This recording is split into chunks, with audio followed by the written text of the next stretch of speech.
Selamat datang di channel Cerita Cinta. Channelnya cerita cinta romantis.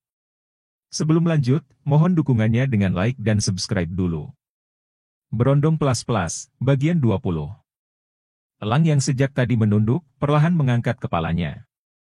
Ia menatap Dara. Secara alami, air mata bercucuran di wajahnya. Dara. Maafkan aku. Elang perlahan menghampiri Dara. Berhenti. Jangan coba-coba dekati aku. Sergah Dara, sambil mengangkat satu tangan ke depan. Semuanya sudah berakhir. Dari awal Amanda ternyata benar, kau itu cowok yang gak jelas. Jangan pernah menghubungi atau menemuiku lagi. Hubungan kita sudah selesai.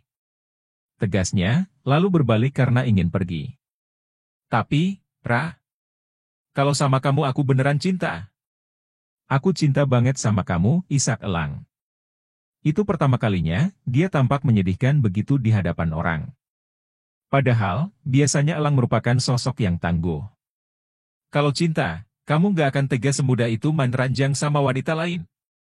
Sama ibu tiri sahabatku lagi. Balas Dara, dia kini benar-benar pergi dari apartemen Elang. Sementara itu, terjadi perdebatan di antara Amanda dan Yolanda di dapur. Karena Yolanda, Amanda memilih untuk langsung pulang. Dia ingin mengadukan semua kelakuan Elang dan Yolanda pada sang ayah. Selepas Amanda pergi, barulah Yolanda mendatangi Elang. Sekarang dia yang mengomeli cowok itu. Aku sudah memperingatkanmu. Jangan dekati Amanda. Lalu apa yang kau lakukan? Kau juga bercinta dengannya. Andai kau menuruti perkataanku, kekacauan ini tidak akan terjadi. Omel Yolanda. Dia mengambil ponsel, dan mentransfer uang pada Elang. Itu bayaranku untuk pertemuan kita yang terakhir. Tegas Yolanda, dia menjadi orang terakhir yang meninggalkan apartemen Elang. Sekarang hanya tinggal Elang sendirian. Pemuda itu menjatuhkan diri ke lantai, dia menangis sampai meraung-raung. Semuanya benar-benar kacau. Segala yang telah terjadi, membuat Elang merasakan kesedihan mendalam. Terutama, saat mengetahui kalau dia tidak akan pernah bisa menemui Dara lagi. Cukup lama Elang meratap. Wajahnya sampai dibuat sembab, karena air mata yang bercucuran. Kehilangan memang membuat siapapun merasakan kerapuhan. Puas menangis, Elang mencoba memeriksa ponsel. Dia melihat Dara, Yolanda, Amanda, bahkan Ilyas sudah memblokir nomornya. Semakin kecewalah Elang. Dia membanting ponsel dengan perasaan kesal, hingga ponsel tersebut terhempas dan langsung mati. Elang kemudian merebahkan dirinya ke ranjang, dia tak kuasa menahan air matanya. Cowok itu meneruskan tangisan yang sempat terhenti. Saat sudah tengah malam, Elang kelelahan dan tertidur. Karena insiden yang menimpa, dia jadi enggan kemana-mana. Selama berhari-hari Elang hanya di rumah, ia tidak ke sekolah, bekerja, dan makan. Sakit hati membuat Elang mengurung diri. Sampai di hari keempat, seseorang datang mencari Elang ke apartemen.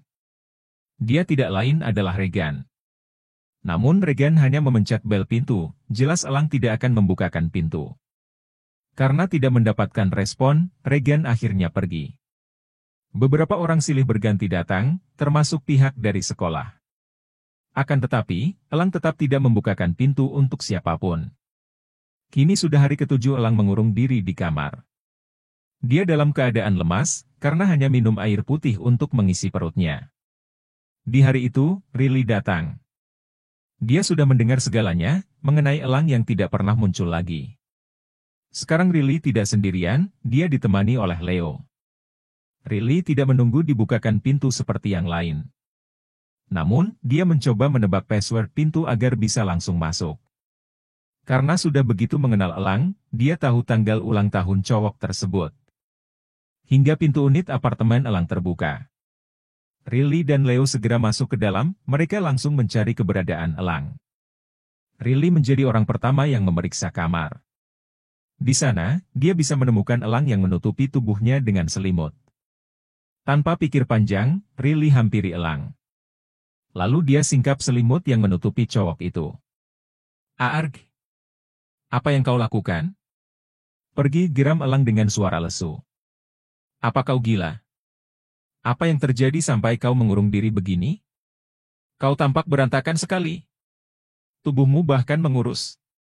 Timpal Riley sambil berkacak pinggang. Pergilah. Aku sedang malas bertemu siapapun, biarkan saja aku di sini sampai mati, sahut Elang lirih. Dia tampak tak bertenaga karena tidak memakan apapun. Leo baru saja masuk ke kamar, dia miris menyaksikan keadaan Elang. Dirinya tak menyangka, cowok tangguh seperti Elang bisa tampak begitu menyedihkan. Riley duduk ke tepi ranjang, kini dia melipat tangan ke depan dada. Hanya satu hal, yang bisa membuat orang terpuruk sampai segininya. Patah hati. Apa kau putus dengan pacarmu? Jangan bilang pacarmu mengetahui pekerjaanmu. Riley mencoba menebak. Ya. Aku benar-benar tidak bisa bertemu dengannya lagi.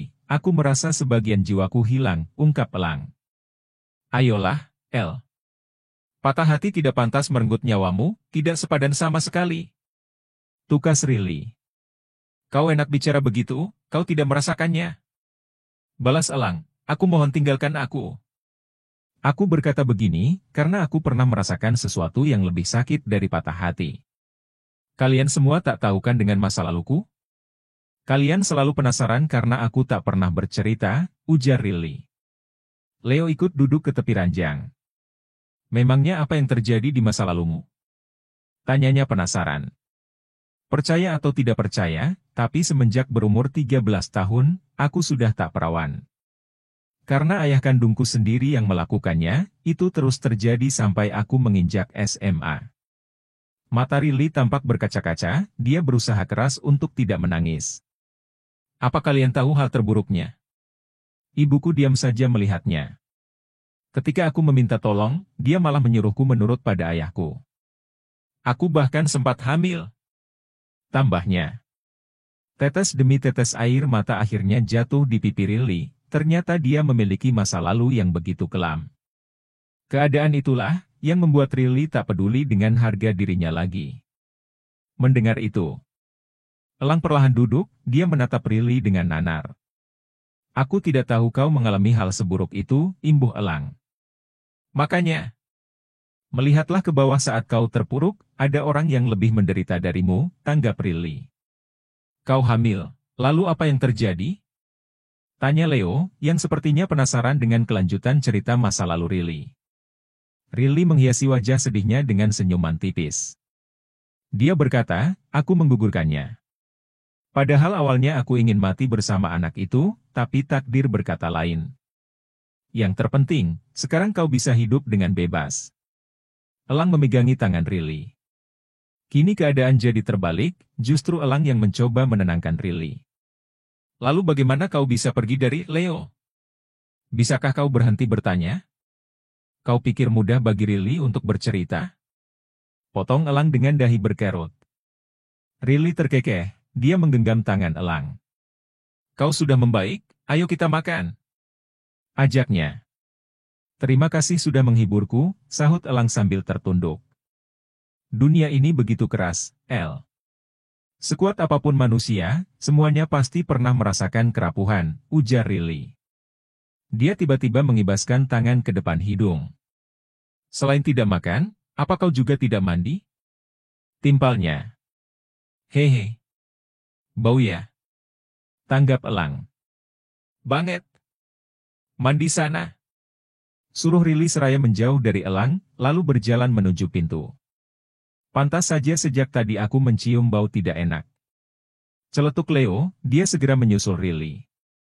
Elang perlahan turun dari ranjang. Sebelum makan, dia mandi terlebih dahulu. Sungguh, setelah mendengar cerita Riley, energinya seketika bangkit. Elang tak menyangka, Riley memiliki masa lalu yang begitu kelam. Dirinya tak bisa membayangkan, bagaimana Riley bertahan dalam keadaan itu. Elang yang tadinya selalu berpandangan, bahwa memiliki keluarga adalah kesempurnaan hidup, menepis semua pemikiran itu. Ternyata di dunia ini, tidak semua orang memiliki keluarga yang baik. Di luar, tepatnya di ruang tamu, Riley duduk di sofa bersama Leo. Sejak mendengar cerita masa lalu Riley, Leo menatap perempuan itu dengan belas kasih. Kenapa kau menatapku begitu? Timpal Riley. Apa yang kau ceritakan itu benar. Itu bukan cerita karangan yang kau buat untuk menghibur Elang kan? Tanya Leo. Rilly terkekeh, untuk apa aku berbohong? Tolong rahasiakan semuanya dari siapapun, mengerti? Kalau orang-orang tahu, maka aku akan dipandang sebagai wanita lemah, balasnya. Aku tak bisa membayangkan bagaimana kau menghadapi semua itu. Kau pasti merasa seperti di neraka. Tentu saja, bagiku rumah adalah neraka. Tapi kau tenang saja, aku sekarang sudah membaik. Aku punya kau dan yang lain, kalian adalah keluarga bagiku. Leo tersenyum kecut, dia menghela nafas panjang. Andai kau bersedia menerima cintaku, kita bisa membuat rencana untuk merencanakan masa depan. Aku, Leo. Kumohon, jangan sekarang. Rilly sengaja memotong ucapan Leo. Oh iya, bukankah setengah jam lagi kau ada janji dengan pelanggan? Kau sebaiknya pergi, tambahnya, sengaja merubah topik pembicaraan. Kau benar. Aku akan pergi bareng kalian saja, balas Leo. Tak lama, Elang keluar dari kamar. Dia tampak sudah siap untuk pergi, Elang dan Rilly pergi ke tempat makan terdekat. Sementara, Leo pergi untuk urusan pekerjaan. Kini Elang sudah di tempat makan bersama Rilly. Dia memesan banyak makanan karena kelaparan, dirinya mampu menghabiskan semua makanan tersebut. Argih. Elang bersendawa karena kekenyangan. Setelah ini, kembalilah sekolah. Aku yakin guru-gurumu mengira kau berhenti, ujar Rilly. Elang menepuk jidatnya sendiri. Kau benar. Aku hampir saja lupa, tanggapnya. Bisa-bisanya kau melupakan tentang sekolah, komentar Rilly. Besok aku akan memperbaiki semuanya, ucap Elang sambil menekan jidatnya sendiri. Tapi jangan hubungan kau dan pacarmu. Lebih baik, kau lupakan semuanya tentang hubunganmu, saran Rilly. Itu sudah jelas. Aku ingin menyibukkan diri agar bisa melupakannya, sahut Elang. Kini setidaknya dia memiliki motivasi. Oh iya, sepertinya aku sudah punya uang yang cukup untuk membangun sebuah kafe, sambungnya. Selesai mengisi perut, Elang mengajak Rilly pergi ke toko servis ponsel. Dia ingin memperbaiki ponselnya yang rusak, akibat bantingannya sendiri. Rusaknya tidak begitu parah, tapi selesainya mungkin bisa besok. Karena aku punya beberapa ponsel yang harus diperbaiki lebih dulu, kata tukang servis ponsel. Ya sudah. Aku akan mengambilnya besok sore, sahut Elang. Kini dia menghampiri Rilly, yang menunggunya sambil menikmati es krim. Apa kau bisa menghubungi Regan? Aku ingin bicara padanya, imbuh Elang. Membicarakan apa? Calon anggota baru itu? Tebak Rilly. Mata Elang membulat, kau tahu? Tanyanya. Regan menceritakan semuanya padaku.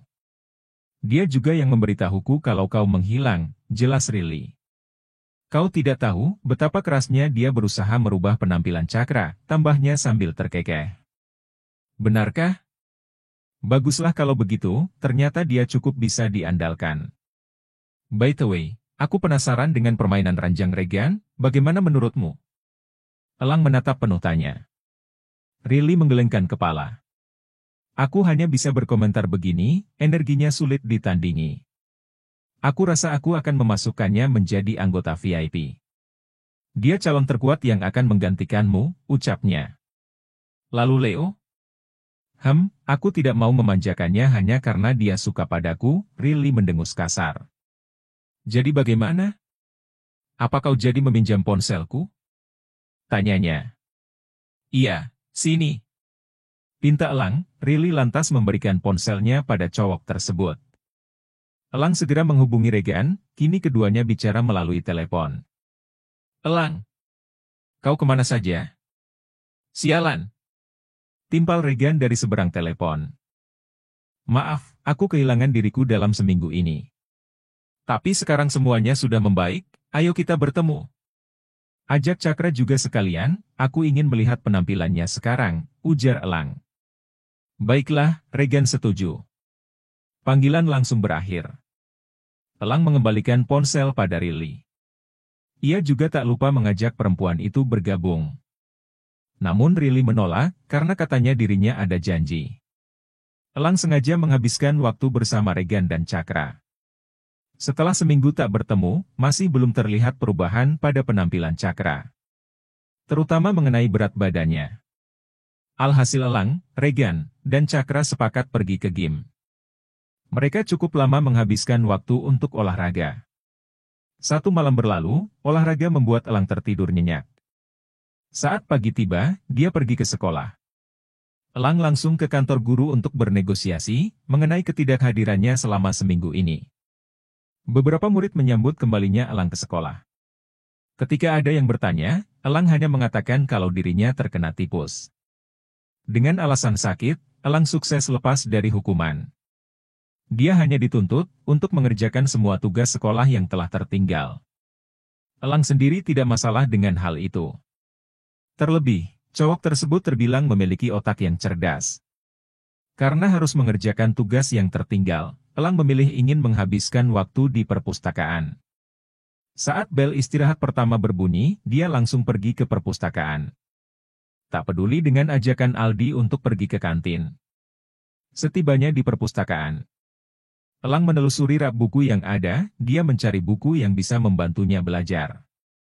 Namun ketika tiba di rak buku bagian pojok, Elang tak sengaja melihat Catherine sendirian.